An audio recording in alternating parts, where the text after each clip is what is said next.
Hi! In this video we'll see another nice feature that can add a lot of realism to our scenes, which is the casting shadow. Up until now, whenever we use the lights, we could see the effect of the lights on the object of the scene, but there was something missing in the scene and the lights didn't cast shadows on the scene. Let's look for a previous scene that we've seen in a previous lecture. This scene is taken from the directional light lecture. In this scene we can see that this sun, this object, casts a directional light that comes downward to the scene, and we see those objects are affected by the light. For example, this cone, you can see the reflection that is changing whenever the light changes, and you can see that the entire scene becomes lighter when the light get in the middle of the scene. But as I said before, something is missing from this scene. If it was a real life scene, we would expect it to see those objects cast shadow. For example, in this position the shadow should be from this cube to this ground, or from this cone in the diagonal direction to here. So we would expect it to see shadows, and the lacking of shadows give the scene a less realistic look as it might be. So in this lecture let's see how we can cast shadows or make our object to cast shadows. When a light source lights an object, we expect this object to cast a shadow on the opposite direction. The calculation of the shadow is a complex task for the graphical engine, so the default in Three.js is no shadows casting. If we want shadows, we have to explicitly set the appropriate attributes in order to cast shadows. Let's see how we can do it. The first thing we have to set is the renderer. We have to enable the renderer itself to be able to cast shadow or to render shadows, and the first thing is to set the shadow map.enabled attribute to true.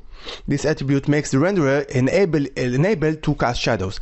The next thing is we have to set the shadow type, and now I'm using the shadow map.type equals to Three.pcf shadow map, which is a standard shadow. Three.js has another 3 or 4 shadows types, and you can explore them by yourself, but I would use here the standard shadow, which is the shadow map. After we enable the renderer, we have to enable the light that would cast a shadow. In Three.js, only 2 types of lights can cast shadows, the spotlights and the directional lights. We have to explicitly set the light's cast shadow property to true, like that. Light.castShadow equals to true. After we do it, we have to set the shadow property itself. This property is a light shadow object. We have to assign a light shadow object to the light, so that this would be the shadow that is casted by the light. The light shadow object represents a shadow. The shadow is viewed by camera, so this object constructor accepts a camera object. It looks a little bit bizarre and strange, but take a look at it. This shadow, this new 3-dot-light shadow, accepts in its constructor a new 3 perspective camera, which is usual parameters, the fields of view and the near and the far and all of that, in order to view the shadow. And a matter of fact, the shadow itself is a different object that must be viewed through a camera. The light shadow object has additional properties. The first one is the bias. The bias helps to make the object look more grounded. If we use a higher value of bias, the object would look more grounded, and the lower value would make the object look very floating on the scene. The other properties are map size.width and map size.height, which are the shadow's dimensions. After we enable the light, we have to enable the object. The object himself must be enabled to cast or receive shadow, all the geometric objects on the scene. The geometry's property cast shadow, when set to true, means that this object would cast a shadow when accept light. The geometry's properties receive shadow, when set to true, means that this object would get a shadow when receive light. Note that the object which their properties are not set wouldn't cast or receive a shadow anyhow, so we must explicitly set those properties to any object we want to get the shadow effect.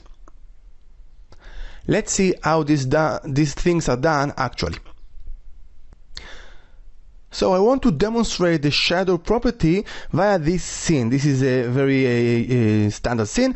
We have a plane and we have two cubes that are located somewhere in the plane, and we have a spotlight that you cannot see, but its location is around here, which is in front of the camera.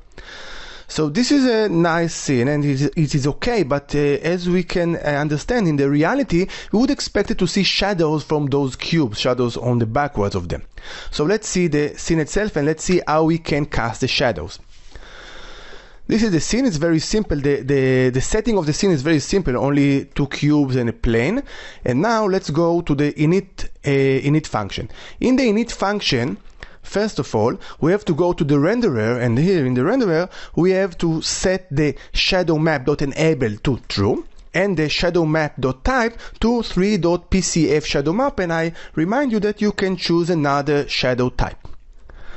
After we've done that, we have to go to the spotlight and enable its properties to cast shadow. So in the init function, again, the spotlight object is here. All those properties are the properties we've seen in the spotlight lesson. And now I want to cast a shadow. So I'm going to the spotlight object dot cast shadow equals to true. So this light now can cast a shadow. The second thing is that I have to assign the shadow object itself. So spotlight.shadow equals to new 3.lightShadow. And now, as I said in the lecture, this object constructor accepts a perspective camera as a parameter. The other three attributes are the bias, which is very low number because I don't want the object feel very odd in the look on the view, and the map size, which are those numbers, just numbers I picked after trial and error. So now the light can cast shadows. The last thing is that we have the object themselves to cast and receive shadows. So let's go to the create geometry function, and in this function we have three objects, the two cubes and the plane those cubes are located on. So first of all, the first cube, I am saying cube1.cast shadow equals to true, and cube1.receive shadow equals to true. And the cube 2, I'm saying cast shadow. In a minute I showed why the cube 2 doesn't receive a shadow. And of course we have that to set the plane receive shadow to true. This geometry is just a simple plane, the surface on which the cubes are laying, so it doesn't cast shadow, but it does receive shadow. So after setting all those attributes, let's see how it affects on the scene. And now we can see that there are shadows. The spotlight is somewhere around here, so the shadows are cast diagonally from those two shapes. Now I want to show you another interesting effect. Let's rotate the spotlight circularly around the scene. So let's go to the main loop, and again the usual trick. We'll change the X and the Z position in a cyclic way with the sinus and the cosine of theta, and the theta again advanced by some parameter which is defined in the beginning of the program. It is 0.01 and theta begins with 0. And now I'm expecting to see the spotlight rotating around the scene and the shadows casting in appropriately. So this is how it looks like.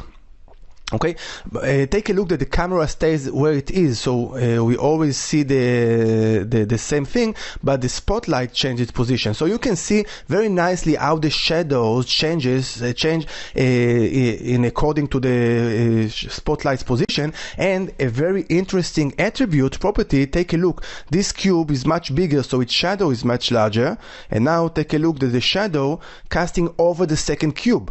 In order to do so, I had to declare that this cube also receives shadow and not only gets a shadow or cast a shadow. So let's take a look and make a little experiment here. Let's remove the receive shadow from this cube 1, and let's look how it affects. So it does cast a shadow, but now take a look what happens when this shadow arrives. You see?